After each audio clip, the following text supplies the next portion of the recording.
Kwanza kabla kijana hajatengeneza ujuzi, ni lazima ajue kwanza vitu gani ambavyo huwa vinawakomisha watu kushindwa kufanikiwa au kushindwa kufanikiwa mwaka 2026 au kwa mwaka.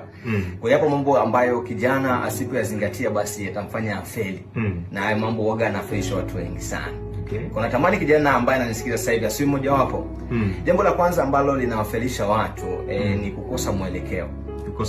Kukosa mwelekeo. Vijana wengi hawana mwelekeo. Hawajua hasa nini wanataka maishani mwao. Wanataka kufanikiwa kwenye kipi? Huwa hicho kitu watu vijana wengi hawana.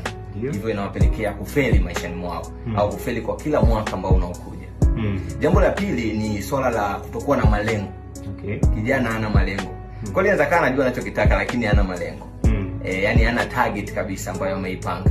Na tunasema usipopanga umepanga kushindwa. Kwa vijana wengi wanashindwa kwa sababu hawajapanga. Na jambo la tatu ni kutafuta ukamilifu. Vijana wengi wanafeli kwa sababu wanataka ukamilifu. Anataka apate kila kitu. Kama ni mtaji wa biashara, basi ana mtaji wa biashara wote kwa pamoja.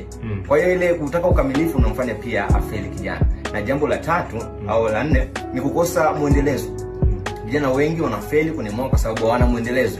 Wanaanza jambo fulani wanaisha njiani. Wanaanza jambo fulani wanaisha njiani. Sasa tunasema ukiwa mtu ambaye unaanza na kuacha, unafanya na kuacha, utakuwa ngumu sana kufanikiwa.